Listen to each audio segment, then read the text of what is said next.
Hey, RetconRaider here. Today's video is dedicated to the Forbidden One. Thanks for your continued support. That said, let's get started.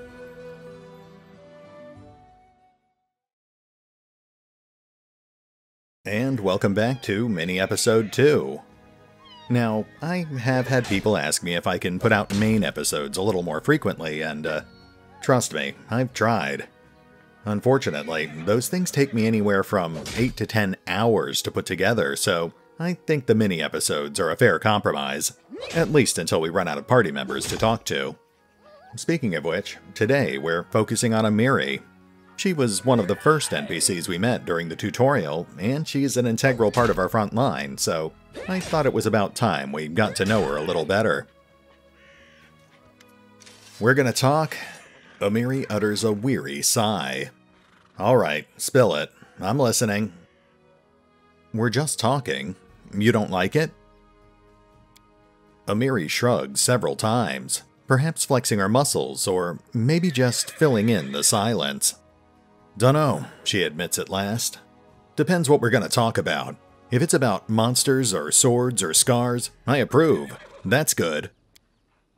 And if you're gonna ask questions like why and what for and how, screw this. Amiri looks you over slowly, head to toe. Or, you got even harder ones. Alright. Tell me about yourself. This simple question seems to puzzle Amiri. She scratches her head, then starts counting on her fingers. First, I'm a barbarian. I'm strong. I grew up in the realm of the Mammoth Lords. I left my tribe, the Six Bears. Amiri looks thoughtfully at her 4 bent fingers and shrugs. And I like fights, she concludes, bending her thumb. What's it like to be a barbarian in the Six Bears tribe? Ha!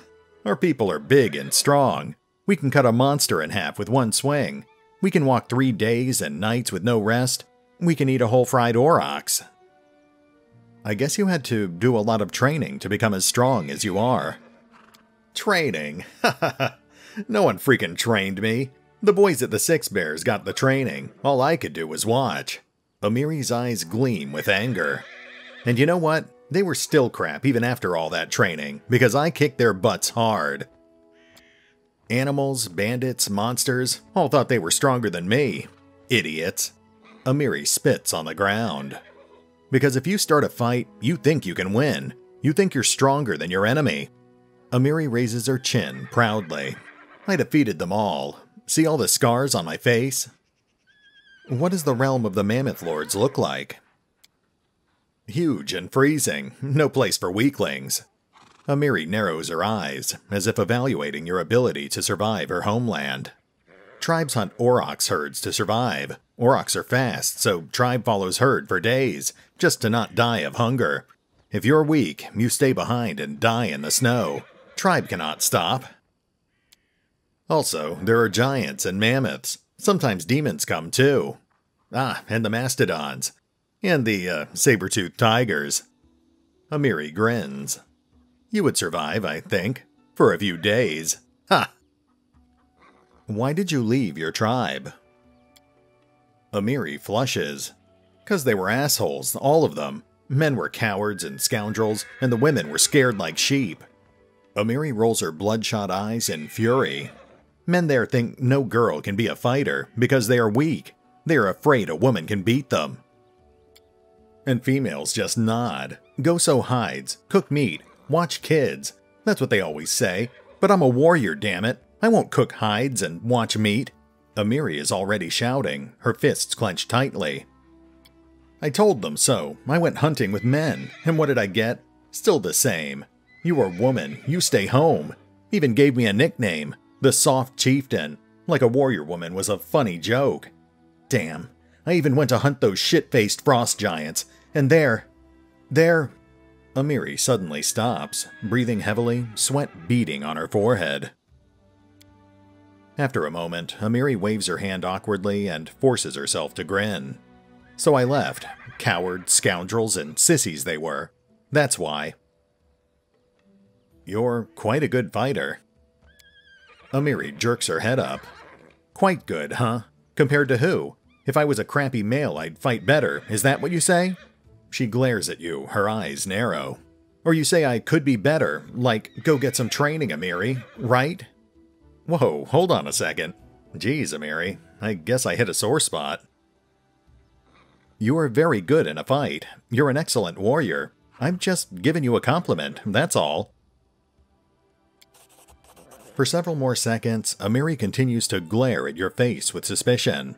Then, all of a sudden, she mellows. True, I fight good. That's what I do best. You're rather rude, you know? You bet. Amiri grins, then suddenly frowns. I'm a fighter, big and strong. Everyone's afraid of me. I can't play the softy. Who would ever fear me then? The contemplative expression disappears from Amiri's face, replaced by a dreamy grin. I enjoy being feared. When I pass by and all the sissies almost faint, knees trembling, teeth chattering, shit dripping down their pants. Amiri falls silent, fascinated with the picture her imagination has created. Yeah, thanks for that. Let's talk about something else. Why not? Amiri frowns, but you feel she's glad to change the subject. Tell me, why do you want to kill this tusk gutter so much? He's a monster. We kill monsters. What's here so difficult to understand? Fair enough. So, why did you leave your tribe? And what's the story about the frost giants? I told you already. They were assholes. They treat women like sheep, not fighters. Amiri frowns. As for giants, I'll tell you later. Someday. Maybe. That's a formidable sword. But it's not just a simple weapon, is it? You bet it's not simple. Check out how big it is. She proudly raises the blade, and you notice that even though Amiri is extremely strong, she still has difficulty wielding such a large sword. This sword belonged to a real blasted frost giant. I killed the beast and took this looker for myself. Fits me perfect. My damn trophy.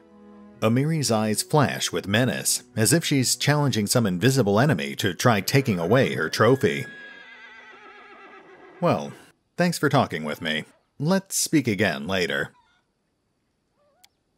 Talking. When will we do some monster killing instead? Amiri sighs and turns away. I can't help but imagine that's a sentiment shared by a number of my viewers. Don't worry, Amiri. We'll have another full episode up in a few days. Anyway, that pretty much exhausts Amiri's current dialogue tree. I'll admit, it was a little shorter than I was expecting, but there was still some pretty interesting information hidden in there. At the very least, we learned a little bit more about Amiri's background, and we also got some better perspective on why she's so obsessed with killing Tuskgutter. We also got a hint that her decision to leave her tribe is a little more complicated than she'd like us to believe. I'm sure that's something we'll learn more about in the future. At any rate, I guess we're wrapping up a little early. As usual, let me know what you think in the comments below, and let me know who you think we should talk to next. These mini-episodes only take me a couple of hours to make, so I think they make a pretty good buffer between the main episodes. That said, we'll be back in a couple of days with episode 10. See you then.